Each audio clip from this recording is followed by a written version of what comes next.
السلام علیکم ورحمۃ اللہ وبرکاتہ۔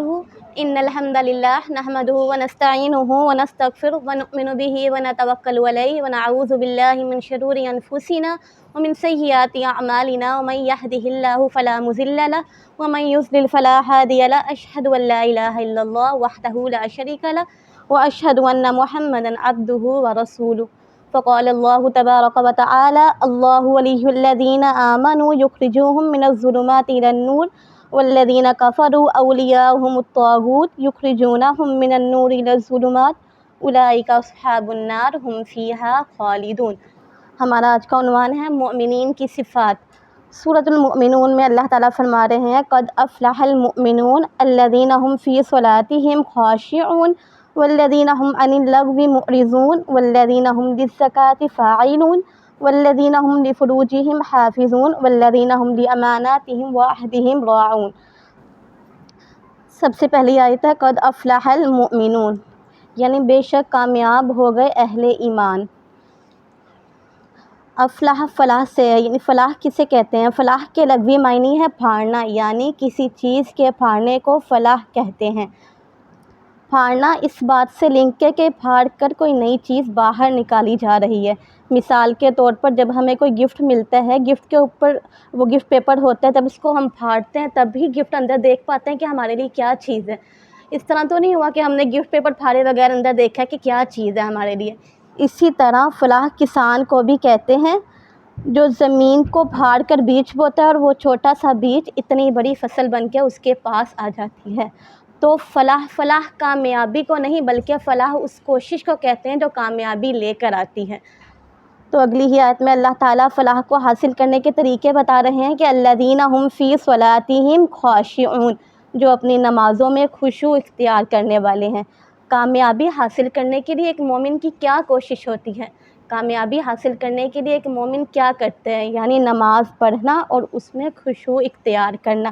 اللہ تعالیٰ جانتا ہے کہ آپ کو نماز پڑھنے کے لیے بہت مشکل کرنی پڑتی ہے، ایسے ہی جیسے کچھ کھود کر پھاڑ کر محنت کی جاتی ہے۔ یہی چیز مومن کو فلاح تک لے جاتی ہے۔ اسی طرح جب ہم بیمار ہوتے ہیں تو ہمارے لیے کتنا مشکل ہوتا ہے کہ ہم بستر سے اٹھ جائیں، لیکن نماز کے لیے ہم فوری اٹھ جاتے ہیں، کیونکہ نماز تو ہمیں پڑھنی ہے، نماز کسی بھی حال میں معاف نہیں ہے۔ اسی طرح ایک مومن جتنی مرضی تکلیف میں ہو وہ نماز اور ذکر اذکار نہیں چھوڑتا، وہ ہر حال میں اللہ تعالیٰ کا ذکر کرتا ہے، اور اللہ کے ہاں اس کا بہت بڑا اجر ہے۔ جیسے قرآن میں الا بذکر اللہ تطمئن القلوب، بے شک دلوں کا چین صرف اور صرف اللہ تعالیٰ کی یاد میں ہے۔ والذین هم عن اللغو معرضون، جو لغو باتوں سے اعراض کرنے والے ہیں، یعنی فلاح تک پہنچنے کے لیے خود کو فضول باتوں سے بچانا ہے۔ فلاح تک پہنچنے کے لیے خود کو فضول کاموں میں ضائع کرنے سے بچانا ہے، جیسا کہ غیبت ہو گئی، سود ہو گیا، رشوت، اسی طرح میوزک، یہ سب لغو کام اور بیہودہ کام ہے، انہی چیزوں کو خود سے بچانا ہے۔ ان سب کو پھاڑنے سے آپ کو اللہ تعالیٰ کی طرف سے ایک فلاح کی صورت میں تحفہ ملے گا، اور انتہائی خوبصورت تحفہ۔ اگلی ہی آیت میں اللہ تعالیٰ فرما رہے ہیں والذین هم للزکاة فاعلون، اور جو ہر دم اپنے تزکیے کی طرف متوجہ رہنے والے ہیں۔ ہر دم اپنے اعمال پر نظر رکھنا کہ کہیں آپ بھٹک تو نہیں رہے، اگر آپ بھٹک رہے ہیں تو اپنا راستہ دوبارہ سے سیدھا کرنے کی کوشش کریں۔ مومن وہ نہیں ہوتا جسے ہر دم آسانی رہتی ہے ہر کام میں۔ مومن کی زندگی میں پریشانی اور تکلیف بھی آتی رہتی ہے، لیکن مومن کبھی ہمت نہیں ہارتا، وہ گر کے پوری طرح گر نہیں جاتا، وہ گر کے دوبارہ اٹھتا ہے، وہ دوبارہ سے کوشش کرتا ہے۔ جیسے قرآن میں ہے ان مع العسر یسرا، بے شک مشکل کے ساتھ آسانی ہے۔ اب قرآن میں یہ نہیں کہا گیا کہ مشکل کے بعد آسانی ہے، مشکل کے ساتھ آسانی ہے۔ وہ الگ بات ہے جب ہم پریشان ہوتے ہیں، کسی مصیبت میں ہوتے ہیں، ہمیں کوئی راستہ نظر نہیں آ رہا ہوتا، لیکن اللہ تعالیٰ راستہ بھی ساتھ ساتھ نکال رہے ہوتے ہیں۔ تو مومن فلاح کو کبھی نہیں چھوڑتا، مومن ہونا کوشش کا دوسرا نام ہے۔ اگلی ہی آیت میں اللہ تعالیٰ فرما رہے ہیں والذین هم لفروجهم حافظون، اور وہ اپنی شرمگاہوں کی حفاظت کرنے والے ہیں۔ مومن بے حیا نہیں ہوتا، مومن ہمیشہ حجاب میں رہتا ہے۔ حجاب چہرے یا جسم کا نہیں، حجاب کانوں اور نگاہوں کا بھی ہوتا ہے۔ مومن کی نگاہ میں شرم ہوتی ہے اور وہ اس کی حفاظت کرتا ہے۔ مومن اپنی نگاہوں، کانوں، زبانوں، چہروں اور جسموں کو بے حیائی سے بچانے میں کامیاب ہو جاتا ہے، اور یہی مومن کی فلاح ہوتی ہے۔ اگلی آیت ہے والذین هم لأماناتهم وعہدہم راعون، اور جو اپنی امانتوں اور عہد کی حفاظت کرنے والے ہیں۔ مومن کی کامیابی کی کوشش صرف اپنی ذات تک محدود نہیں ہوتی، وہ دوسروں سے معاملات میں بھی جھلکتی ہے۔ مومن ہمیشہ اپنے عہد و امانت کا خیال رکھتا ہے، اور کسی کی بات راز رکھنا یہ بھی امانت ہوتی ہے۔ مومن ادھر کی بات ادھر اور ادھر کی بات ادھر نہیں کرتا، وہ امانت میں خیانت نہیں کرتا۔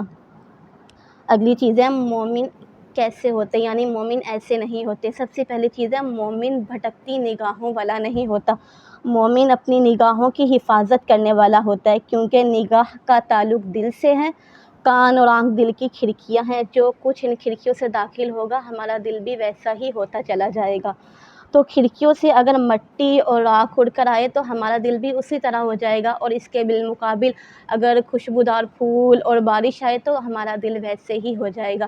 سو ہم جو دیکھتے ہیں، جو کرتے ہیں، ہمارا دل پر وہ چیز اثر کرتی ہے، ہمارا دل بھی اسی کے تابع ہو جاتا ہے، یعنی جو کچھ ہم سنیں گے دیکھیں گے وہی چیز ہم کرتے چلے جائیں گے۔ تو مومن اپنی نگاہوں کی حفاظت کرتا ہے، اور نگاہوں کی حفاظت اس کا حکم صرف مردوں کے لیے نہیں ہے، عورتوں کے لیے بھی برابر ہے۔ قرآن مجید میں غض بصر کا حکم دونوں کو دیا گیا، مردوں اور عورتوں کو۔ سو نگاہ انسان کی سوچ پر اثر کرتی ہے، اور سوچ عمل کی طرف لے جاتی ہے۔ سو جو ہم دیکھیں گے ہم ویسے ہی ہوتے چلے جائیں گے۔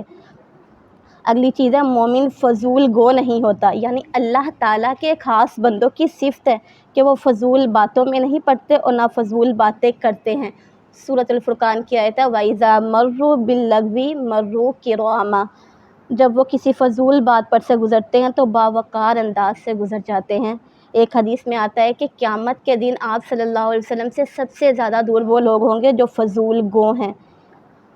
اگلی حدیث ہے کہ آپ صلی اللہ علیہ وسلم نے فرمایا کہ کسی شخص کے اچھے اسلام کی پہچان یہ ہے کہ وہ لایعنی اور فضول باتوں کو چھوڑ دے۔ جب تک انسان خاموش رہتا ہے وہ گناہوں سے بھی بچا رہتا ہے، اور جب دوسروں کو بھی اذیت دینے سے باز رہتا ہے۔ اگلی چیز ہے کہ مومن بخیل نہیں ہوتا، یعنی جائز جگہ پر خرچ کرنے سے بھی خود کو روک لینا یہ بخل ہے۔ اس کے پوائنٹس سے یعنی کہ کوئی معافی ہم سے مانگ رہا ہے، کوئی بار بار ہم سے سوری کر رہا ہے، لیکن ہمارے دل میں اتنی تنگی ہے کہ ہم اس کو معاف نہیں کر رہے۔ معاف کرنے سے تو اللہ تعالیٰ بھی معاف کر دیتے ہیں۔ اسی کے مطابق اگلی حدیث ہے کہ حدیث میں آتا ہے کوئی بندہ 3 مرتبہ استغفر اللہ الذی لا الہ الا هو الحی القیوم واتوب الیہ یہ الفاظ کہہ دے تو اللہ تعالیٰ اس کے تمام گناہوں کو معاف کر دیتے ہیں۔ اگلی چیز ہے کہ سلام کا جواب نہیں دے رہے، یہ بھی بخل میں آئے گا۔ کسی کی ضرورت آپ پورا کر سکتے ہیں، کسی کی مدد آپ کر سکتے ہیں، لیکن آپ نہیں کر رہے ہیں تو یہ بھی بخل میں ہی آ جائے گا۔ اسی طرح اپنا علم کسی سے شیئر نہیں کر رہے، کہ ہم لوگ کہتے ہیں نا کہ ہمیں ایک چیز پتہ چل گئی ہے، وہ اگلے بندے کو بھی پتہ ہے کہ ہم اس کو کیوں بتائیں۔ تو ہم نے اگر چھوٹی سے چھوٹی چیز بھی سیکھی ہے نا، ہمیں کوشش کرنی چاہیے وہ ہم آگے شیئر کریں۔ اگلی چیز ہے دوسروں کے لیے دعا نہیں کر رہے۔